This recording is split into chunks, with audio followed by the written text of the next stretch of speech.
they do this surgery, and after this surgery, the outlook is not quite so good. Dr. Bunzendahl informs us that the cancer is morphing into not the slow-growing, non-aggressive type cancer that it was, but it's morphing into the more aggressive type of cancer. And he's concerned because he thinks they got it all, but it was so close to the hepatic artery or portal vein, or I forget what he called it, that they don't know if cells could have spread into the rest of the liver. So he's given us what he thinks is a good outlook, but he's warning us that, again, it's cells, and he doesn't know. He's not liking where it was, but they got all they could out. The healing process for that one was very quick. She was out of the hospital in 72 hours. So that one, for some reason, that surgery went really, really well, in a sense. Mm-hmm. So she's discharged, and we get to go back home fairly soon. So we were very thankful for that. We go back home and had a great year and a half. Things were going well for me. I say that because my current wife, things were not going so well for her. I didn't know her yet, but so Angie, a year and a half later, is May or June of '98, we find out that, we notice that Joseph, in his diapers, they're kind of a pinkish color when he's in his urine. That's not right. So we asked around a little bit, and somebody said, that's probably blood. You need to go to the doctor. So we called the doctor, and Dr. Smith saw him. And that was another one of the moments that was probably the hardest thing I've ever done. I think a lot of parents have these experiences. I had to hold him down. He is a year old, roughly, while Dr. Smith runs a tube down his urethra to do the test that he needed to do. So they get the test done, and Dr. Smith says, yeah, that's blood. There's blood in his urine. I'm going to send you to see a urologist. So we go see Dr. Rudolph, but that doctor sends us to Riley. Says, you need to go down, let them look at these scans. There appears to be a tumor on his kidney. So they send us down. It was a Friday. We go down to Riley Children's Hospital, and we consult with Dr. Vick and I forget the other doctor's name. And he says, it is a tumor. It is malignant. It's we're not sure what kind yet. If it's what we think it is from looking at the tests we've done so far, it's some kind of rhabdomyo something, he said, and if that's what it is, it's not good. Can we do surgery tomorrow, Saturday morning? My. I'm like, Ange and I are looking at each other like, yeah, I guess. You gotta be thinking this is not happening. Yeah, it's like a bad dream. So she stayed with him. I drove home, got enough clothes for both of us for the week, made phone calls, and then drove back and got back to Indy in time to get a couple hours of sleep before the surgery was scheduled for. They opened him up. Handing him to the surgeon was, again, talk about weeping. To give your kid to somebody else who's getting ready to cut him open. Again, there were good friends there. Tim Smith, Gordon's son, my best friend in high school, still to this day. And now Angie's probably thinking back to the tests that she had when she was pregnant and concerned that could have been a cause of all this. Yeah. She beat herself up so much. The doctors told her, no, that didn't cause this. But she's thinking the test, she's thinking genetics, her having cancer, she passed it on to him. And it's devastating to her. She beat herself up a lot. And she, like I said, she never was the same. She was kind of depressed about, she was thankful, don't get me wrong, but She just wanted kids, more kids. Sure. And they opened him up, and the tumor in his abdomen was too big to take out. It was the size, I think they said the size of a grapefruit. Oh my. So in a young guy, that's pretty good sized tumor. So they biopsied it and closed him back up, planning to do chemotherapy, shrink it, and then take it out. Well, they look at it under the microscope. A few days later, they tell us that we don't know. This is weird. We're going to have to send this to California. So they sent it to some doctor in California. In the meantime, Joseph heals enough to be released, and we're back home. We're waiting to hear. I thought I was going to lose my son and keep my wife. And that week in the hospital, when we were in the hospital, I watched, because it's interesting how men and women handle things, process things differently. The mom, she is so devastated. I was as well, but I just handled it different. I saw her. I watched her physically go downhill that week in the hospital. I watched her hugging him, holding him. I watched her cry. It's just amazing how different we handled it, processed it. She wasn't feeling well. We get home. We get the phone call that it's a Wilms tumor. What's that mean? That is a common, not common, but the most common kind of cancer in young 0 to 2 years old. And it's a highly treatable cancer if you catch it in time, which they caught it pretty early. It was only on the one kidney. The doctors were very optimistic. I remember hanging up the phone, Angie and I, high-fiving, and we were so thankful that it was Wilms tumor, because we were expecting something way worse. So when your expectations are here and it's here, it's like, wow, this is cool. Yeah. So the plan was to go ahead and do the chemotherapy and shrink it, and then do another surgery, probably take the kidney out. Angie's getting sick. She's not eating much. And I said, look, you need to go get your test. It's time anyway. You're overdue for your CT scan. She's like, no, I want to wait till this is done first. Let's do this first, and then I'll do that. I tried to convince her that, no, we need to do this. She just wouldn't listen. So you can't make her do it. So we get Joseph going on his chemotherapy. They put the central line in him, but even before they did the central line, we had this discussion in the room. The doctor left us alone to have this discussion because he, I think, sensed the tension. Angie wanted to go the holistic medicine route, and I didn't. I loved her. I knew what she was thinking. I knew how much it hurt her to know that they were going to put these chemicals in our child. But I knew that was necessary. A necessary evil, I guess, for anybody that probably has ever had cancer knows, but she didn't want to do that. And she was adamant. No, we're doing this.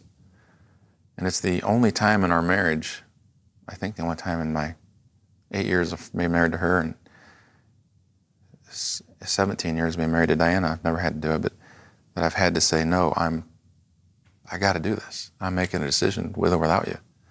We're not doing that. That was hard. I'm sure it was. Because I felt like I was disrespecting her. And I knew it crushed her. But I knew it was the right thing. So they put the line in. They did the chemotherapy. They started it. She was there for the first treatment or two, and then she was so sick, she just couldn't do much. She wasn't eating. She got sick enough finally that she said, okay, I'll go. So we scheduled the CT scan. I went and had that done. I think it was that same day, Dr. Smith, our family doctor, called our house. He never calls our house. And he said, I need you guys to come in right away. We looked at each other. I think we knew. And we went to Minnick Road there, New Haven. And we went into the office, and he sat us down in his office. And he said, No, it wasn't his office. It was one of the rooms, treatment rooms. He said, got your results back. He said, the cancer is back, and it's spread throughout the liver, and it's growing fast. And he said, there's nothing that can be done. And he left us alone, and we cried. I suppose anybody probably would. Oh, yeah. We cried, and I'm wondering how she's processing it. well, it's interesting because she stops crying at one point, and she looks up at me and she says, I think the word she used were, do you hear the trumpets yet? Oh, my. And I knew what she meant. And she said, I don't mind dying. I just don't want to leave you guys. It's that separation. Yeah, You know? exactly. It's what every human feels when we lose someone. Yes. You don't want to be separated from them. Yeah. And she thought about me and the two kids and not having a mom and a wife. They had told us it's anywhere from 6 months to, maybe they said 6 months to a year. I forget. And so she just wanted to be together. She wanted Jesus to come back and take us, which would have been awesome. So we leave. We called Pastor Moore. Him and Heidi came over to the house. Both of our sets of parents came over, and we talked and cried and prayed. And I was very thankful for that time. Very thankful. Over the next couple of weeks, Angie and Russell met and got to plan her funeral. She planned her own funeral. Yeah, her celebration service. Got to plan that out. She picked out the songs and what she wanted. Sitting on Kristen was almost two, I think two. Sitting on the couch one night, probably one of, again, the hardest things I've ever had to do was tell her, because she understood a little bit about what was going on, to tell her that Mommy was getting ready to go see Jesus. And she wouldn't be here with us. And so we told her that one night on the couch, and she cried. And then she stopped crying, and she looked up and looked at me and said, are you going to get me a new mommy? Oh, my. I had no clue what to say. Yeah. I just looked at Angie, and I could see the look in her eyes, and I felt horrible. I called Gene Sherrill, another one of the pastors at the time. I need you. I can't do this. I don't know what to say.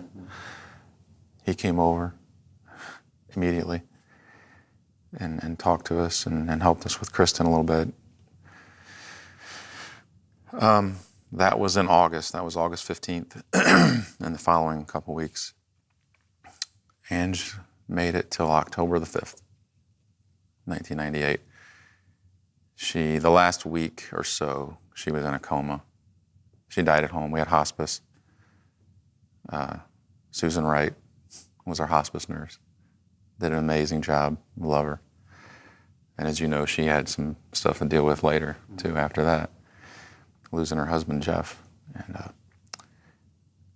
it was a sweet time. Those people coming over to be with me and her, mostly me, I think, really, but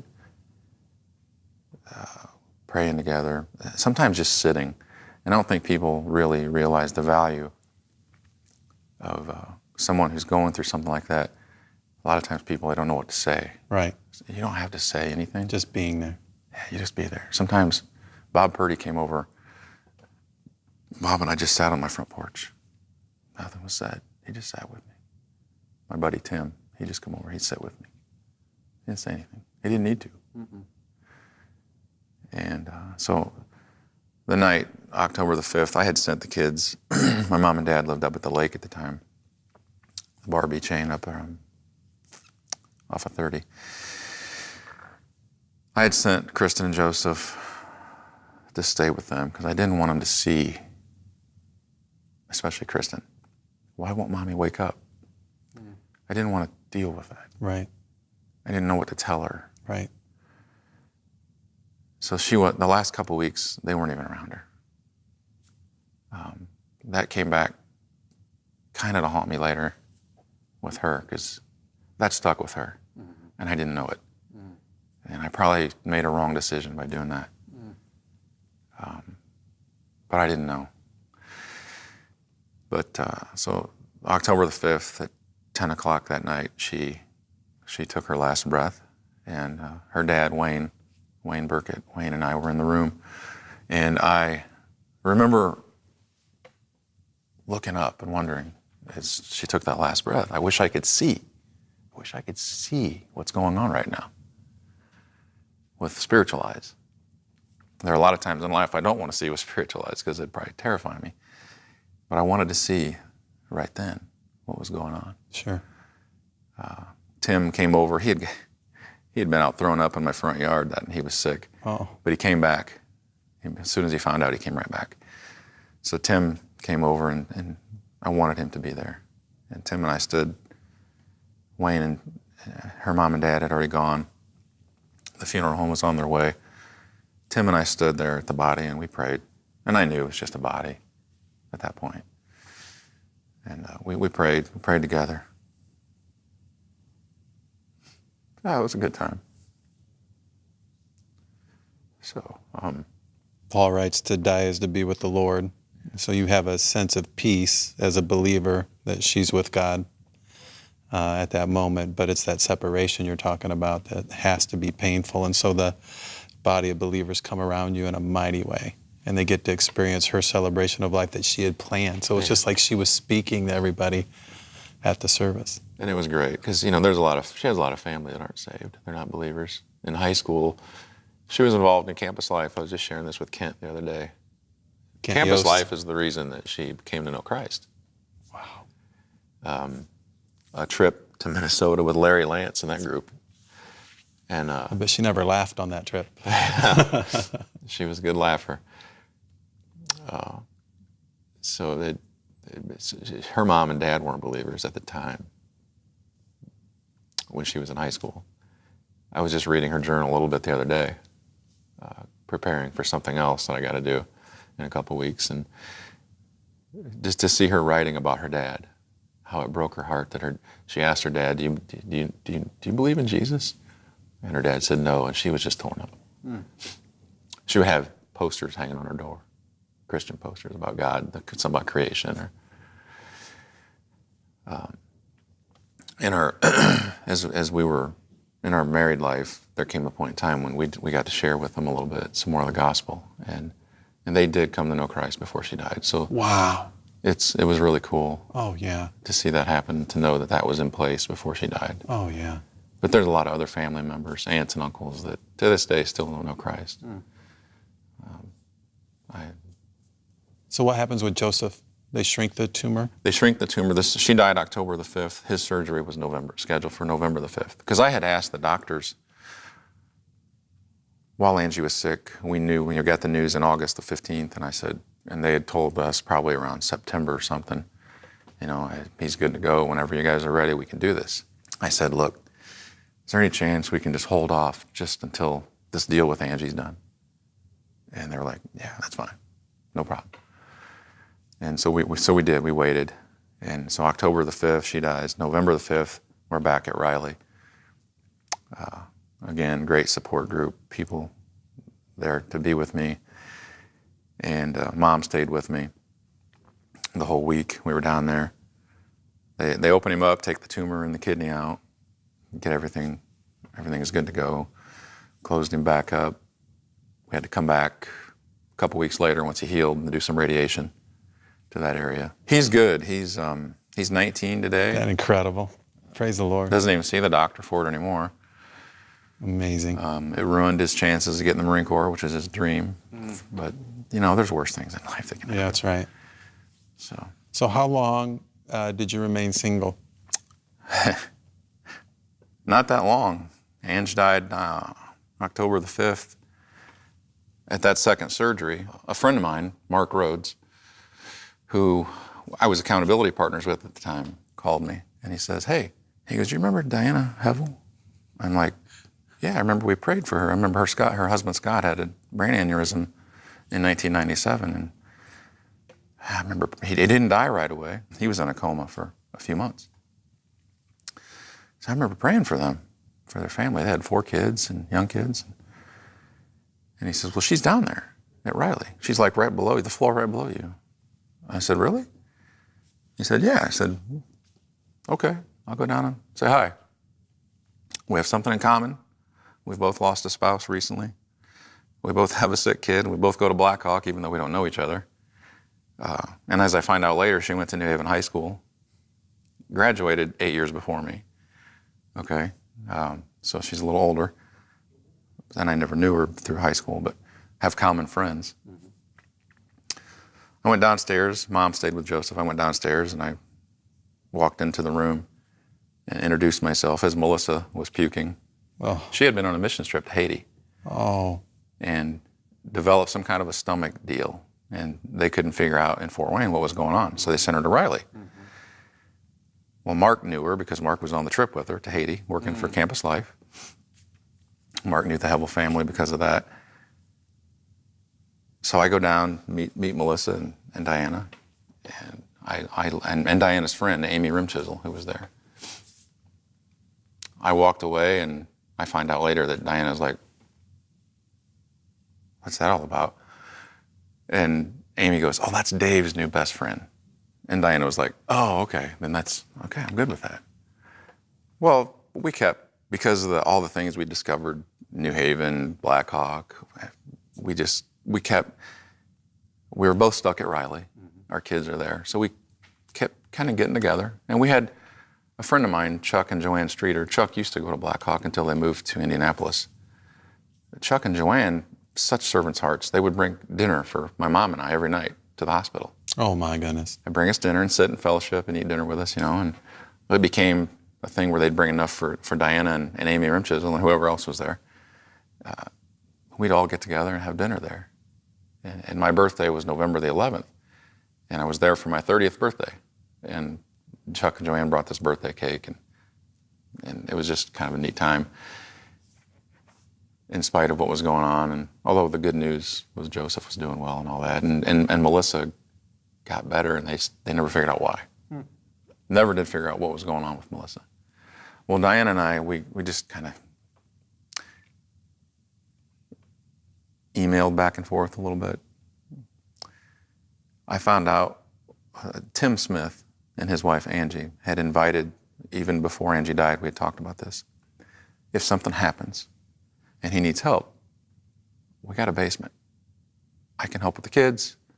All we got to do is refinish some of it because it wasn't finished at the time. We'll finish the basement. Just come live with us for a while.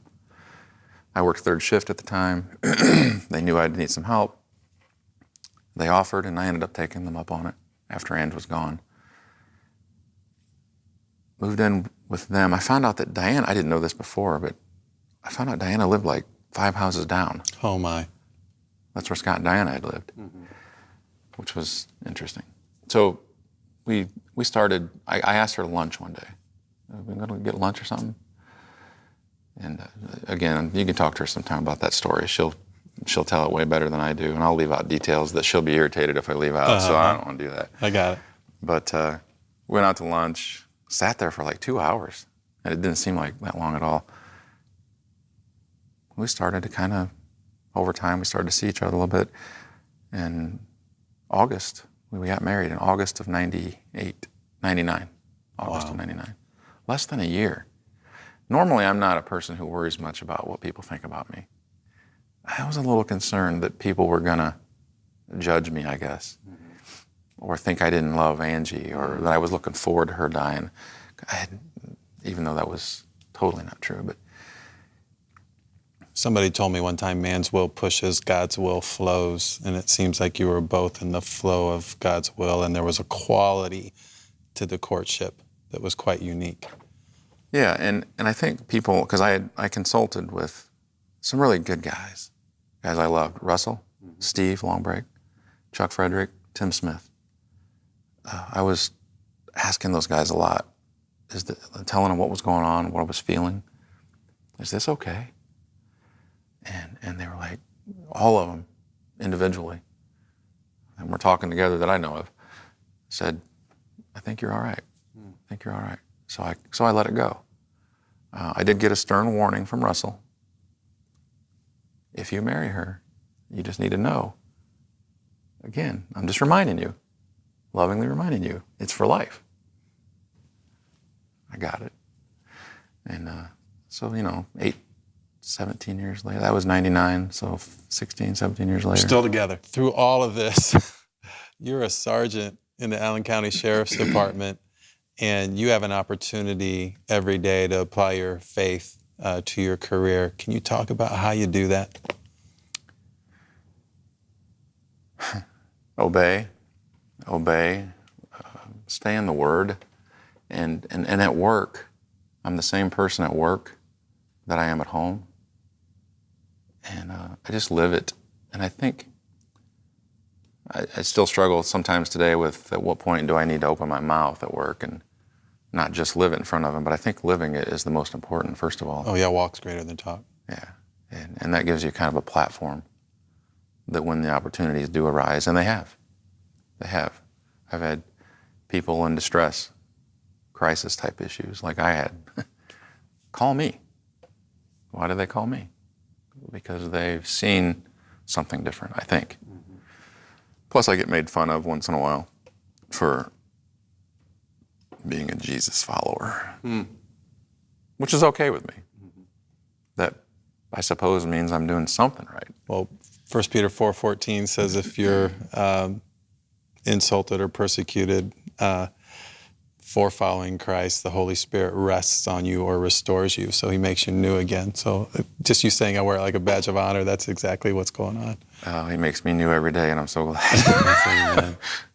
Amen. Joe, I can't thank you enough for sharing your pain for the purpose of bringing healing to other people. You do it relationally and in conversations, you live it out, but to be with us and to allow the message to have a ripple effect for people who are going through or have gone through a similar situation. I mean, it's powerful.